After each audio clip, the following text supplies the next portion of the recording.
சிவாய நம. வணக்கம். நான் உங்கள் ஜோதிடர் கருப்புசாமி கேஜிஎஃப். நெக்ஸ்ட் ஜென் சேனலை பார்த்துட்டு இருக்கிற அனைவருக்கும் வணக்கம். இன்றைக்கி என்ன தலைப்புன்னு கேட்டிங்கன்னா, ராகு கேது பெயர்ச்சி. பொதுவாகவே ராகு கேது பெயர்ச்சின்னு கேட்டாவே ஒரு யோகத்தை கொடுக்க போகுதுன்னு சொல்லக்கூடிய அர்த்தம்தான் ராகு கேது பெயர்ச்சி. ராகு யாருன்னா ஜாதகருடைய அப்பாவுடைய அப்பா. கேதுன்னா அம்மாவுடைய அம்மா.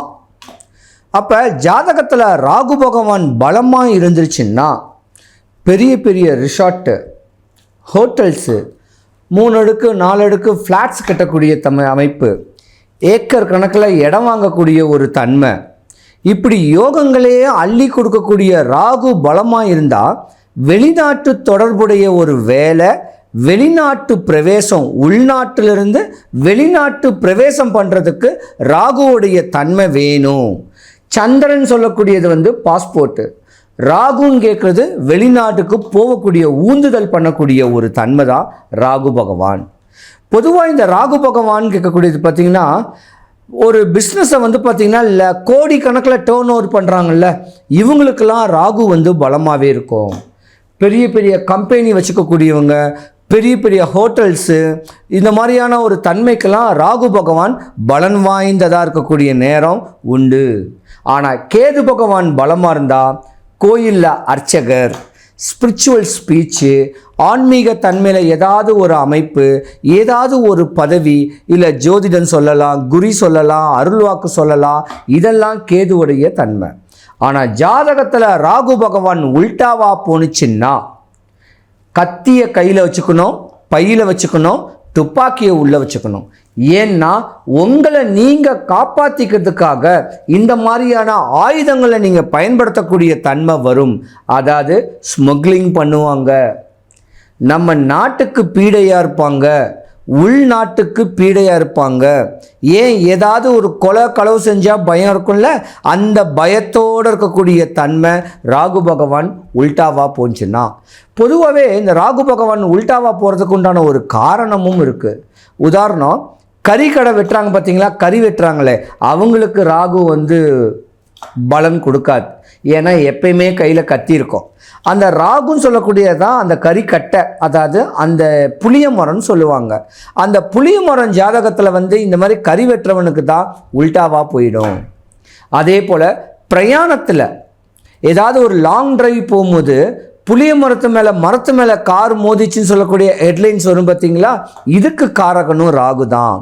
அப்போ நீங்கள் என்ன பண்ணணுன்னா, ராகு தசை நடக்கிறவங்களாக இருந்தாலும் சரி, ராகு புத்தி நடக்கிறவங்க இருந்தாலும் சரி, ஜாதகத்தை ஒரு நல்ல ஜோதிடர்கிட்ட காமிச்சு தனக்கு ஏதாவது ராகுக்குடைய தோஷங்கள் இருக்கா, இல்லை ராகுவுடைய கெட்ட பார்வைகள் இருக்கா, இல்லை நடக்கிற நேரத்தில் ராகு தசை நடக்குதா, இல்லை ராசிக்கு 8வது வீடு 10வது வீடு 12வது வீட்டில் ராகு பகவானுடைய அமைப்பு இருக்கான்னு பார்த்து உங்களுடைய ஜாதகருடைய அப்பாவுடைய அப்பா இறந்திருந்தார்னா அவருக்கு போயிட்டு ராமேஸ்வரத்தில் ஒரு பிண்ட பூஜை ஒன்று பண்ணுங்க.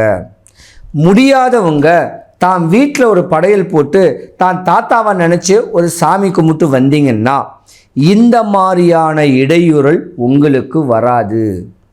பொதுவாகவே இந்த ராகு கேது உங்களுக்கு நல்ல நேரத்தை கொடுக்கணும் விஷயங்கள் சொன்னால் ஒரு சின்ன ஸ்லோகம் சொல்கிறேன், அந்த ஸ்லோகத்தை சொல்லுங்கள்.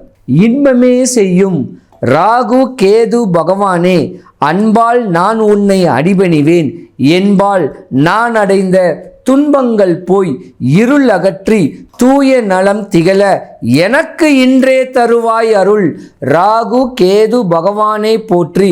இந்த ஸ்லோகத்தை சொல்லுங்க, உங்களுக்கு சுபிக்ஷம் கிடைக்கும். மிதுன ராசியுடைய அதிபதி புதன் பகவான். மிதுன ராசிக்கு 9வது வீட்டில் தான் ராகு பகவானுடைய பெயர்ச்சி. பொதுவாகவே 9ஆம் வீட்டில் ராகு பகவான் பெயர்ச்சியாக இருந்தாலும் உங்கள் மிதுன ராசியிலே ராகுவுடைய சாரமுடைய நட்சத்திரம் இருக்குது. நீங்கள் தாங்க டாப்பு.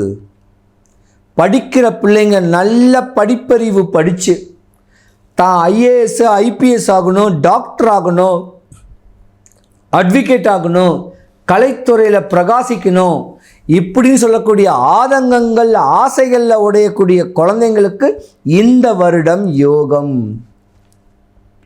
ஆனால் இந்த மிதுன ராசியை பொறுத்த வரைக்கும் ஜாதகருடைய தகப்பனுக்கும் உங்களுக்கும் ஒரு குறிப்பிட்ட காலத்துக்கு ஆகாது.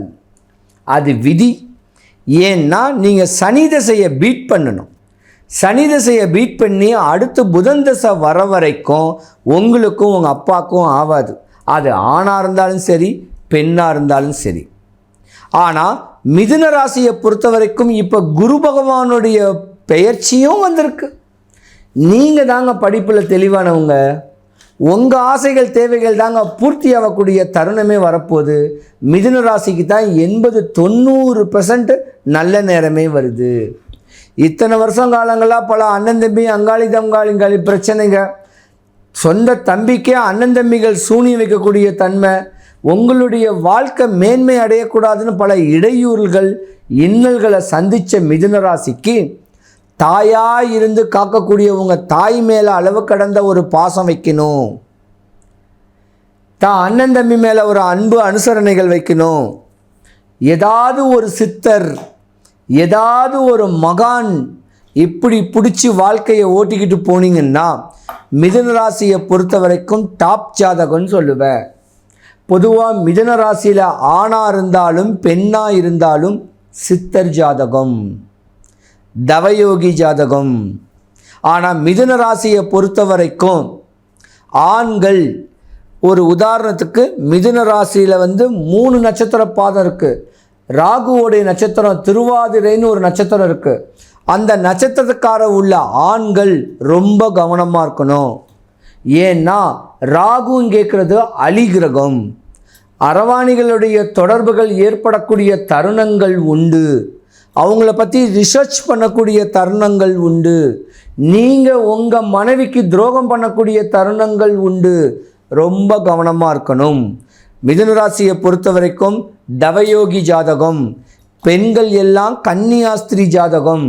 அதனால் காலங்காலத்தில் ஒரு கல்யாணத்தை முடித்து கணவன் மனைவியோட அனுசரணையாக இருந்து புள்ள குட்டிகளை பெற்று சந்தோஷமாக வாழக்கூடிய தருணம் மிதுன ராசிக்கு உண்டு. ஆனால் மிதுன ராசியில் ஜாதகத்தில் காதல் பண்ணிவிட்டு அந்த காதல் ஃப்ளாப் ஆகிடுச்சுன்னா அடுத்து கல்யாணம் பண்ணக்கூடிய இன்டென்ஷனே வராது. சித்தராக மாறிடலான்னு தோணுவீங்க. பெண்கள் சிஸ்டர் ஆகக்கூடிய, கன்னியாஸ்திரி ஆகக்கூடிய தன்மைகள்லாம் உண்டு. ஆணாக இருந்தாலும் பெண்ணாக இருந்தாலும் தாய் தகப்பன் பேச்சை கேட்டு தாம் படித்த படிப்புக்கு உண்டான ஒரு வேலை அமைஞ்சு யோகம் வரக்கூடிய தருணம் உங்களுக்கு தான் உண்டு. உங்கள் ராசியில் தான் குரு பகவானும் பலமாக இருக்கார். ஆக இந்த 2025 உங்களுக்கு தான் யோகம். நல்ல நேரம் மிதுன ராசிக்கு தான்.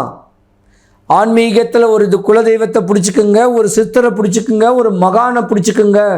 இப்படி வழிமுறை பண்ணிட்டு வந்தீங்கன்னா மிதுன ராசி அன்பர்களுக்கு யோகங்களையே அள்ளி வரக்கூடிய நேரம் உண்டு. காலத்தில் கால தாமதமாக திருமணம் நடக்கக்கூடிய மிதுன ராசிக்காரர்களுக்கு இந்த வருடம் திருமண பாக்கியங்கள், திருமண யோகங்கள் வரப்போகுது. குழந்தை குட்டி இல்லாத ஒரு மிதுன ராசி அன்பர்களுக்கு குழந்தை பாக்கியங்கள் வரக்கூடிய தருணம் உண்டு. வேலையில் உச்ச நிலை வரப்போகுது. கண்டிப்பும் கருணையும் உள்ள ஒரு வேலைகள் வரக்கூடிய தருணம் உண்டு. மாற்றங்களே ஏற்படக்கூடிய நேரம் மிதுன ராசிக்குத்தான். இத்தனை நாளாக 2025க்கு முன்னாடி எப்படி இருந்தீங்களோ தெரியாது. இனி வருங்காலங்கள் உங்களுக்கு யோகத்தை கொடுக்கக்கூடிய ஒரு நேரம்தான். ஏன்னா உங்கள் ராசியில் தான், நட்சத்திரத்தில் தான் ராகுவுடைய நட்சத்திரமும் இருக்குது. எந்த ராசியில் எந்த நட்சத்திரத்தில் ராகுவுடைய சாரம் பிடிச்ச நட்சத்திரம் இருக்கோ அந்த ராசிக்காரர்களுக்கு இந்த ராகு கேது பெயர்ச்சி யோகம். ஏதாவது ஒரு மகானை அப்படியே பிடிச்சிக்குங்க. அவர் சொல்லக்கூடிய பொன்மொழியிலேயே போய்கிட்டு வாங்க. இப்படி முறையான பக்குவங்கள் பண்ணிக்கிட்டு போனீங்கன்னா நல்ல ஒரு அமைப்பு உண்டு. பயப்பட வேண்டாம். ஆனால் இந்த மிதுன ராசிகளுக்கு 2025 வரைக்கும் ராகு கேது உங்களுக்கு உல்டாவாக தான் இருக்கும். ராகு கேது தோஷம் இருக்கிறவங்க உங்களுக்கு அகைன்ஸ்டாக தான் இருப்பாங்க. இதெல்லாம் விதியை மதியால் வெல்லக்கூடிய தன்மையில் முறையான அமைப்பு பண்ணிக்கிட்டிங்கன்னா இந்த ராகு கேது பெயர்ச்சியில் உங்களுக்கு மாற்றம் உண்டு. நல்ல நேரம் உண்டு. நீங்கள் உங்கள் குலதெய்வத்தை வழிபடுங்க, உங்கள் முன்னோர் வழிபாடை பண்ணுங்க. மிதுன ராசி அன்பர்கள் அனைவருக்கும் சுபிக்ஷம், ஐஸ்வர்யம், கடாட்சியம் கிடைக்க எம்பெருமான் வடபழனி ஆண்டவனை நான் பிரார்த்திக்கிறேன்.